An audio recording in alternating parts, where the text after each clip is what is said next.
G'day guys, Justin here coming at you with another NBA Player of the Day video, this time for November 1st, 2017, my first Player of the Day for the month of November, and I'll just give you a wrap up of the month of October before we get into that. Obviously a player from the 17th to the 31st means that we had 15 Players of the Day to select from there for October. The most appearances made was Anthony Davis, who polled 4 times for the Player of the Day there.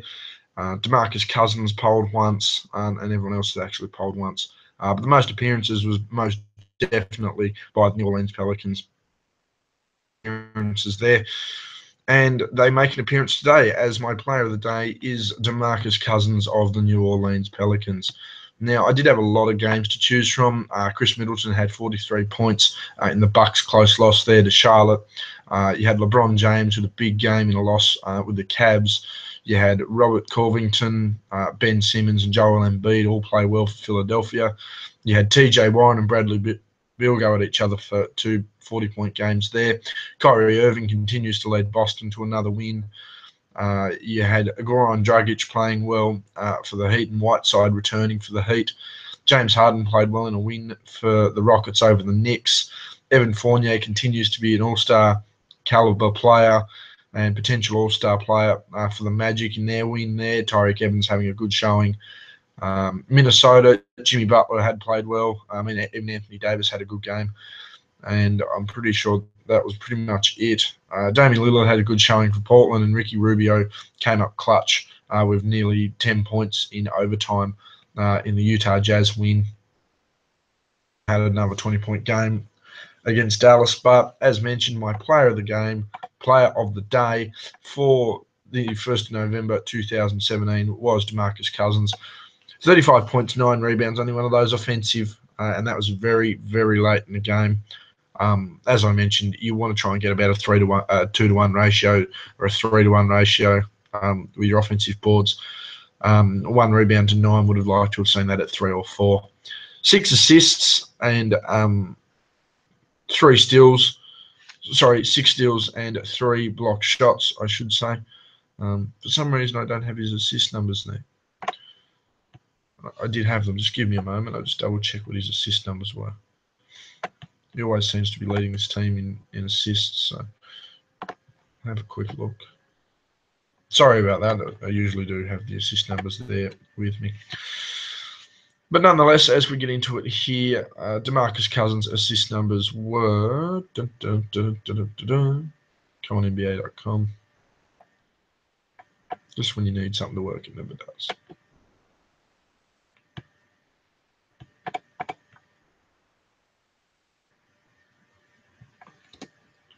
Oh, this is handy. I definitely have his 6 steals and 3 blocks down. They were tremendous. But he did have a high passing rate today. I do know that much, which was unfortunate because, as I mentioned, as I mentioned a little on here, he had 8 turnovers. 8 turnovers does not look good by any stretch of the imagination. Luckily for the defensive effort, he minimalised that as much as possible. But again, 8 turnovers, that's pretty bad. Oh, excuse me. That's pretty bad stuff efficiently on the offensive end. But 2 fouls with all that defense and those steals now speaks volumes about how efficient he was defensively in 40 minutes. Close to 41, actually, but yeah, pretty much 41 minutes. Shot 47.6% from the field, 50% from deep, 5 of 10 from 3-point range was pretty impressive. Made every shot at the line. I believe he was 10 for 10 at the line. And he made 5 of 10. Yeah, he was 10 for 10 from the line and made 5 of 11 from 2-point range. But yeah, it was an interesting night for DeMarcus Cousins. I can't say that it was a standout game for him due to these turnovers, but it was a game indicative of how DeMarcus has been playing and what his ability shows on an NBA floor when he's got help around him. Again, when you're trying to be there with guys like an Anthony Davis, when you're trying to be there playing with Drew Holiday and Jimmy Nelson, it's awfully hard sometimes to get your own assist numbers off as well. but he manages to do that, and he's one of the best passing bigs in the game right now. Anyway, these pass numbers are not coming up. For some reason, NBA.com is lagging for me. I really don't know what's going on there. I'll get Basketball Reference. They might be able to help me out here. Whenever you need to check something, by the way, always go Basketball Reference. They update roughly midnight in the US as far as their statistics are available, midnight on the West Coast. So you can always go and grab them from there. And they're pretty in-depth with history too. So, yeah, the 6 assists, which is something I'm surprised I didn't put down. But, yeah, 6 assists, 8 turnovers does kill that passing game a hell of a lot there. And to get those 6 steals, to try and minimise the effect of the turnovers and still have those 3 blocks, really put an indicative motion on how hard he was trying on both ends of the floor. Excuse me. And so we'll begin by analysing. He was fouled on the drive by Karl Anthony Towns, to which point he made both free throws. It was interesting in this game, Karl Anthony Towns was reasonably occupied trying to guard 2 guys, but he spent more time on Davis than he did DeMarcus Cousins, who was defended by Taj Gibson and Goran Jeng. So an interesting combination of bigs to try and play with there again, when you've got one guy having 24 and 10 and another guy having 39 and 9 with 6 steals. It's a 35 and 9 with 6 steals. It's a little hard to try and defend them. And somehow New Orleans lost to Minnesota, mind you. So it's amazing what happens, right? So he had the post up on Gibson. He then turned and scored with one hand following the assist from Anthony Davis. He then posted up and pivoted into a triple threat on Gibson and was fouled when shooting and made both. This is something that he really utilised today.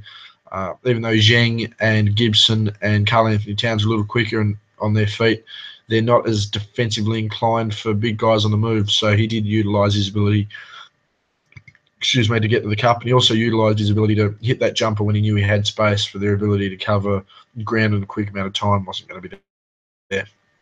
After the post up, the pivot on into the triple threat on Gibson where it was fouled, shooting, he then hit an open throw at the top of the key, which was good. Over Zheng, as I mentioned, he guarded him a fair bit as well. Following the Drew Holiday assist, this was another indicative day where DeMarcus Cousins was able to really hit his jump shot, but he was knocking it down from everywhere in all situations and generally really getting some space up for his shot.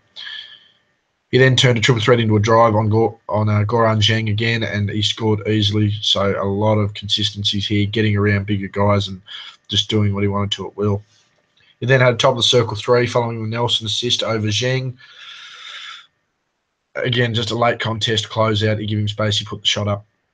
He then dribbled from the top of the 3-point line to the interior of the wing, spun into the lane and scored around Zheng. This is, for some reason, I don't know why, but they considered, the Timberwolves, that Zheng was obviously the best matchup, and it really wasn't working for them.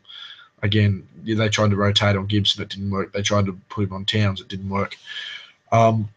They weren't ever going to, excuse me, sorry about that. They weren't ever going to try and rotate Karl Anthony Towns onto him for the simple fact that Davis is a hell of a lot quicker and a hell of a lot more explosive than DeMarcus Cousins, and watching Davis get to the rim at will would have been a dangerous sight for the Pelicans, and I don't think they would have won the game had that been the case. Well, sorry, for the Timberwolves, and I don't think they win the game if that's the case. He then tipped a pass intended from Jamal Crawford that was intended by Zheng. Again, Jamal Crawford turning the ball over, no big surprise there. He then stole the ball from Karl Anthony Towns following the inbounds pass. I can't remember who inbounded. I think it was Zheng actually on the inbounds pass. No surprise there. The guy's not the greatest of all. So, yeah, the pass from Crawford, which was intended to Zheng, was intercepted, and then he stole the ball intended from Karl Anthony Towns following his reception of the inbounds pass. With the help of Jameer Nelson, he then stole an intended pass for Shabazz Muhammad down on the baseline. And then at the other end of the court, received a touch pass from Davis. Davis has passed into the post. And with the collapsing man from the wing, realising that there was a possible 2-on-1 opportunity in the post, he just touched past it straight out to Dante Cunningham, who's knocked down the corner 3.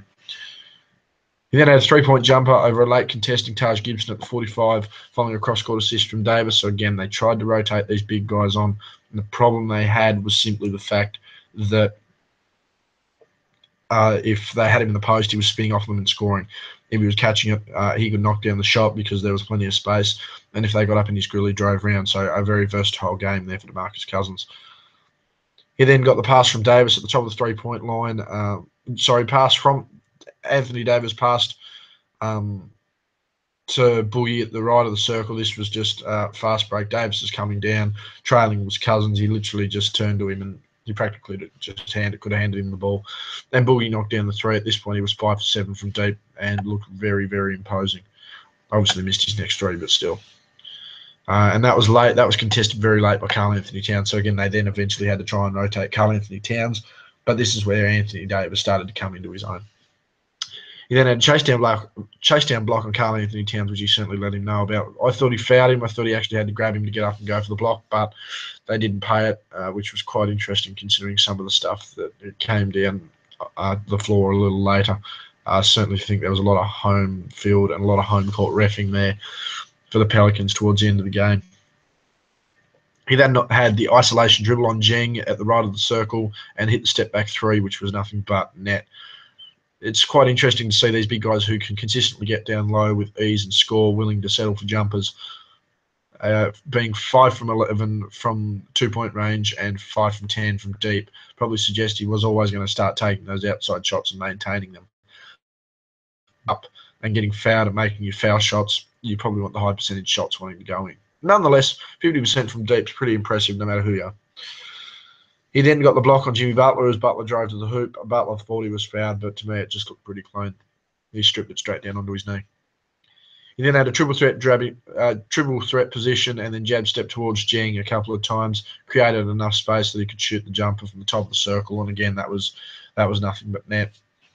He then also had the block on Andrew Wiggins, who was driving down the lane, who also thought he was fouled, but again it was nothing but ball.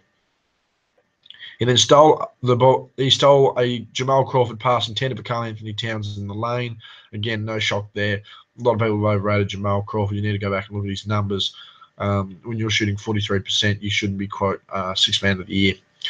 It's quite amazing what the highlight reel does for you in 2017 and in the age of the internet and the age of the highlight. He then ISO dribbled on Taj Gibson. He drove to the cup and missed. However, he grabbed the offensive rebound with the assist to Tony Allen, who made the layup coming down the lane. I did mention this earlier. They need to involve Tony Allen a hell of a lot more. I mentioned only a couple of days ago. They need to involve Tony Allen a hell of a lot more. In a game like this, even though you have the two big guys firing, DeMarcus was being fairly inefficient with his passing. Lucky he made up for it defensively, but those key turnovers can be prevented when you have someone else handling the ball. They can also be looked after on the other end of the court when a player of Tony Allen's capabilities are down there trying to get stops and force turnovers and grab steals. There was then a drive off of the inbound pass from Tony Allen on Towns. He was fouled on the play and he made both free throws. He then drove it on Gibson, who defended well. But this is something that I think players need to get out of. Cousins got hit earlier in the game in the face by Karl Anthony Towns. He got hit, but there was no need to really throw himself down and be all dramatic.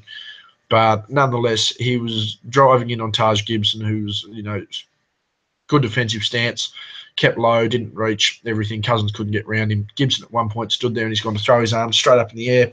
And as he's done it, you see Cousins whip his head back. And it certainly looked like he made a lot of contact. If you actually watch the footage in slow motion, he didn't make any contact and he missed totally. To which point, I thought he flopped, but he got the two shots anyway and made them. So he did what he had to do, but at the same time clearly flopped, which was very ironic considering that one of the next plays down on the offensive end where you have DeMarcus Cousins posting up on Taj Gibson, drops the shoulder a little bit. Now, Gibson flopped. There wasn't much contact on it. But Gibson flopped when he hit the deck. DeMarcus just overpowered for the dunk. But it was interesting to hear the announcers and the commentators talk about how they were happy that flop wasn't paid despite the fact the previous play before DeMarcus whipped his head back and pretended like he'd been shot and got the two free throws. So, again, it's funny how it works. Obviously, maybe a little bit of karma when the game finished, knowing they hadn't won. Who knows? He then drove on Gibson and Karl Anthony Towns, and he passed down the lane to Davis, who dunked it. I'm surprised they actually didn't pay an offensive foul here on Cousins, as he basically bowled straight through Karl Anthony Towns following the pass. and then he drove and pivoted on Taj Gibson and was fouled on the pivot. Didn't think he made too much contact. He made both. But that was the last thing we've seen of DeMarcus Cousins for the game, as the game basically finished not long after that. Yeah, quite an interesting game. I mean, you have both the bigs playing really well. You had point guards that were able to distribute. You even had Tony Allen on the board. It was the inefficiency, and it was their lack of ability to maintain possession that cost them in this game. I mean, as I mentioned, when you have a big man that, even though he's averaging 5-6 assists a game, is still consistently turning the ball over upwards of half a dozen times. I mean, it was 8 today, but when you've got a guy who's consistently turning the ball over, there's a reason you won't be in basketball games. Anthony Davis can provide defensive presence, but I don't think it's going to be enough unless DeMarcus Cousins starts making big plays and unless Tony Allen starts making big plays defensively. But again, my player of the day for November 1st, 2017, it was DeMarcus Cousins of the New Orleans Pelicans in what was a shock loss, in my opinion, to the Minnesota Timberwolves, who really aren't providing much stick at the moment. 35 points, 9 rebounds, one of those offensives, 6 assists passing night. However, 6 steals and 3 blocks for the highlight for his great defensive efforts. 47.6% from the field, as I mentioned before, 5-11 from 2-point range and 5-10 from deep. So 50% from the from beyond the arc and 100% shooting from the foul line, so he was able to get there and make the most of his shots. 8 turnovers, again, that's really what negates his passing game and certainly what's negating that team from going forward. But as I mentioned, 6 steals to try and negate your turnovers is a hell of a lot better. 2 personal fouls, so an efficient shot blocking and defensive night, really, when you look at it like that, on just under 41 minutes of play. Yeah, again, thanks, guys. Thanks for checking out the channel. Hit that like button. Let me know what you thought of the video in the comments section. Who was your player of the day? Who did I miss? Again, what should I change in my analysis? Head over to Twitter, Justin_G_Bryan. I talk hoops. I talk anything. I might even throw up a trending topic or two. And of recent, I've been putting a few polls up. I'll let you know the result of my polls as I do them concurrently, and I'll let you know the result of the Paul George poll in my next video. Again, thank you for watching, guys. My player of the day, as mentioned, for November 1st, 2017 has been DeMarcus Cousins of the New Orleans Pelicans in what was a shock defeat to the Minnesota Timberwolves.